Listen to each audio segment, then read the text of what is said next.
Jonah is one of those for me. Oh, So why? Because he was he's a pickle. you know what? But see, that's the thing is like, there's always those teachers who come to you in between school years and they'll be like, oh, you got so-and-so, watch out. And Oh yeah. I'd always kind of like push them away, when they'd say that. I'd be like, don't tell me that, first of all. And then secondly, I would make sure that I took note of that, because that student would then be the one that I would want to spend time with. Yeah. Usually, what's funny, I do the same thing with my employees. Really? All the time. Yeah. For sure. Oh, that one's reorging into your group. Right. Be careful. And usually they're just, I think they have so much potential. People just so true. Don't know how to deal with them. And it's their problem, not the person's problem. Yep. So, and that's what Jonah sometimes they can be a little of both, but yeah. But he was so much fun, just such a ball of energy, always wanting to contribute, always wanting to share. And one of my favorite memories, I still love telling people to this day. I think you were actually going to Hawaii to kind of scope it out. This was when you were deciding, do we want to move there? Do we not? Why he thought we were moving to Hawaii, that one? Well, no, so this was around the time that like Star Wars, I don't know, episode 7 or 8 had come out. And so those little droids, what was the brand of those? Like you could sync them with your phone and the spheres. Sphero. Yeah, that's it. So they had the little like BB-8 and the BB-9E Spheros, and I had the BB-8, and I would bring him to class, and it was sort of like a reward at the end of the day. If the kids behaved well, then we would get to play with BB-8. And he ended up getting the BB-9E, and then he did. So when you guys went on your trip, he brought BB-9E into me, and he said, "Will you BB sit for me?" Oh no way! I didn't even know this. I thought that was so clever. Yes, I thought we were going to tell the story of when we announced that we were moving to Hawaii, and then we had a parent-teacher conference, or what do we call them now? Student-led conferences. Whatever it is, yeah. And they were like, I thought it was you. Maybe it was one of his other teachers, but they were like, we're just so like, we're so excited about what you're doing here, and that's so wonderful. And we're like, okay, we're moving to Hawaii. Like, it's great, but it's not that great. And they were like, and adopting those 2 sweet Hawaiian babies. And I was like, what now? Oh, Jonah. Maybe that might not have been you. I don't think it was. I don't remember that. That's funny. I think it was Mrs. Naylor. I think it was Amy. Okay. That could be. So let me get this straight. Your son told the teacher that you were adopting 2 Hawaiian babies? Yeah. Oh, this was a favorite of his. I was always in the hospital having babies, apparently, according to his teachers. Anyway. Yeah. But we literally could have, like, in fact, maybe we'll just do that. We'll start a series of stories of the Stalings. Yeah. I think this would be good. Jonah, it would be wildly entertaining, I promise you. Yes. That is how class was every day, though. It was just super entertaining and fun. But okay, so how has life been then since moving to Hawaii? And is there anything in particular aside from boogie boarding that you've really just loved doing there? I love everything about Hawaii. I always thought I was a city girl. I grew up in upstate New York. I went to university at SUNY Binghamton, now Binghamton University. And I was just like, I got to get out of the snow. I want to, I did that study abroad program in Australia, and I couldn't wait to get to somewhere it was warm, but I always thought it would be in a bigger city. Like, I didn't think I'd be able to make it in a small town ever again, because that's how I grew up and I didn't like it. And, anyway, I got to Kona and I was like, are you kidding me? This is amazing. Who knew? I'm a closet cowgirl, and we've got like horses and Big Island, and it's this little small community, and it's wonderful. I love it. So I'm a city girl and a country girl all in one, and it's so much fun. But yeah, absolutely, having access to beautiful beaches and I want to say jungle. We don't have jungle. We have rainforest. It's so neat to just be so much closer to nature, and especially on those tough days at work. Not that I ever have any. It's always awesome. But no, you know what I mean? I can just turn and get outside so easily all the time for me, because I'm not a cold weather girl. So yeah. It's so wonderful. Oh, I'm so glad to hear that. But then, okay, so you mentioned is it Binghamton? Is that how you pronounce it? Binghamton. Binghamton. Yeah. Okay, Binghamton. That's the proper way to say Yeah, it, you just everybody. have to roll it off. Binghamton. So speak to us about that, because here you are, the director of engineering. That's right. The director. But you actually earned your degree in economics. I did. Tell us how you went from that to getting into software engineering. That actually starts a little bit before the degree. So I am just incredibly lucky to have grown up with a father who, this is like in the 80s where, computers were just starting to be a thing and you could buy home computer kits, and my dad was hooked, right? Like he would buy those kits and tinker in the garage. Like why he couldn't turn into Bill Gates or Steve Jobs doing, like, I don't know, but whatever. So he was always tinkering with those very early computer models. And that's what I grew up around, right? So when I went to university, and I was convinced I was just going to be the world's next billionaire running the biggest company, hot shot, like that was me going into university. And going through school, and you've got to pick a major. And I mentioned I did the study abroad program. There was this time where my study abroad credits were not going to transfer back. And so they told me I couldn't graduate on time. I was like, oh, well, that's unfortunate. Great. I'll just keep partying. And so I didn't plan like what I wanted to do when I graduate or anything. I'm like, I've got time. And then right before graduation, they're like, oh, just kidding. We processed your credits. You can graduate. And I was like, I don't have any plans. This is awful. And so some of the things that I had been tinkering on in college, again, like I had grown up, we're now in the early 90s, right? This is before .com. This is before the internet was a big thing. But we had Macs, they were very different shaped Macs and everything at that point. But I was the one always tinkering in the lab because I've been familiar with it and grew up around it. And, doing my papers and projects and everything and just kind of getting into it there.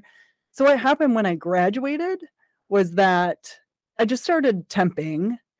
And when I was temping, I was able to finish my temp work really quickly and easily. In fact, I'll be really specific here. One of the temp jobs that I got was to do some data entry. And they estimated it would take a whole day.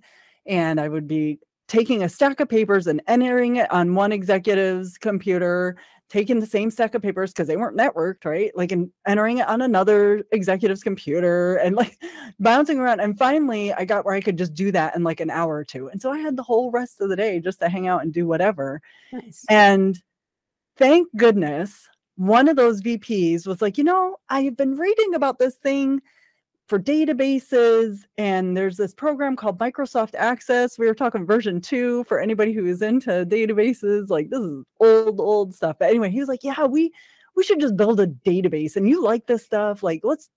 And so I bought a book, and I would sit there for 6 hours a day when I wasn't doing that typing and figuring out how to hack together a database and literally put this together. By that time, they'd gotten things networked and just told everybody. I would give the papers to the executives and be like, enter them yourself.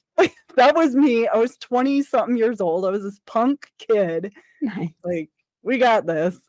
So the degree in economics was because, oh, surprise, you're graduating. So pick something. And I just picked what I had the most credits in. So I could wrap up a course and finish and be done. And then, then my, getting right into temping out of college because I didn't know what I was going to do. And then doing this program. And then all of a sudden their IT department of 4 men were like, who is this punk kid chick? And what is she doing? And we need to apparently just hire her. And so that's how I started. Nice. Wow, that's awesome. I love stories like that. And honestly, there isn't any stories that we've had a lot of stories, but that one is pretty wild. And party college time. So I didn't even know I was going to graduate. Suddenly you're graduating. I guess I'll choose that. Surprise. Okay. That's cool. Well, now, holy crap. Well, you got from that to working for some pretty huge companies like Salesforce, Adobe, and most especially GitHub. So, wow, you've made it. You didn't become Steve Jobs. You became Liz Sailing. That's right. Way more accomplished. The director. The director. Yes. At GitHub. We'll never forget it. We won't let our listeners. I'm going to hear about this. I'm going to sorry. I hope you do. That means people listen to our show. Right. That's right. Well, that's really cool. I'm curious, is there like a certain challenge that you've had to face along the way that you could share with our listeners, perhaps? That Absolutely. And I think this one is a common one that we all hit, right? So I mentioned how I started as punk kid, like I can do anything. I'll buy a book, I'll just put it together, and voila, all of a sudden we've got a system. I've got executives entering data into it. I'm building reports out of it. They hire me. Awesome. And then you start working with the people who know what they're doing, right? And then you get hired on as into another job. And eventually what started happening was I kind of lost for a minute that energy and that, devil may care attitude. I don't even know if that's like the right way to put it, but it was like I became inhibited, right? And to me, that was the biggest challenge. And it's been interesting, right? Like now coming out of that and looking back and kind of seeing that trajectory of your career. And I actually just saw this, like there's a meme about it or something that just hit like pretty recently, where you come in and you think you know everything and you're doing great, and then you're like, oh crap, I don't know anything, and you go way down and you're like, this is awful, I suck, I'm terrible.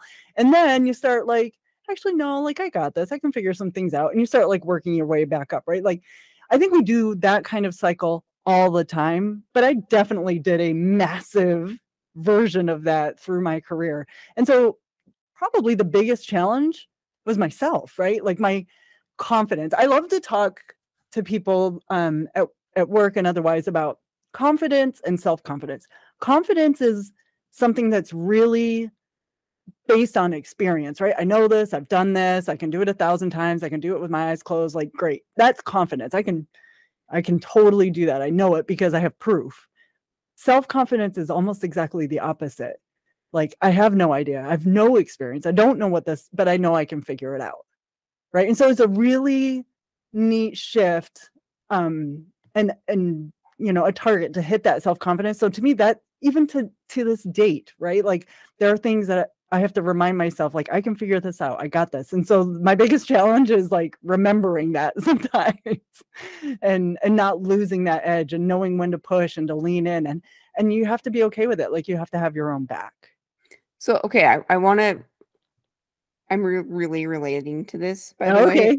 I think it's something, and especially as like a career changer, I don't know if it's because, and I've explained this a little bit, where I feel like when you've been in another career, you get to this level of proficiency where you go in and you just kind of own that job, right? Like you have a lot of confidence. Like you're saying, when you change career paths, all of a sudden that confidence is just kind of ripped out from under you and you have to start totally fresh. And it's really just kind of ground shaking for you. But I don't care if you're a career changer or just getting into tech from a computer science degree. Like I think there's this challenge.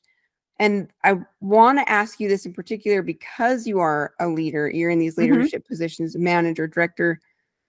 How can people help, even if it's someone who's been in tech for a while, but they're just starting at a new company? I think it's normal for people to have that feeling of, oh my gosh, what am I doing? Every time you change projects or technology or jobs or anything, right? It comes up all the time. All the time. And their confidence goes down. And like you said, they go through this experience of like, what am I doing here? Did I make the right move? And I think a lot of people drop out even.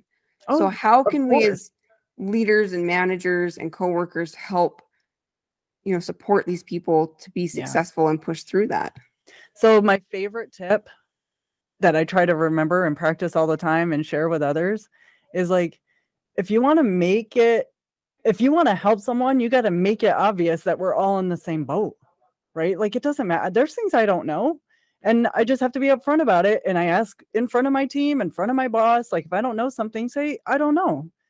And I'll totally figure it out. Like, when can I get back to you? Next Tuesday? But like setting that tempo that it's okay to learn. It's okay to even step in it and put yourself out there, because that's how we grow, right? Like that is the most important thing. And that's how we build confidence, is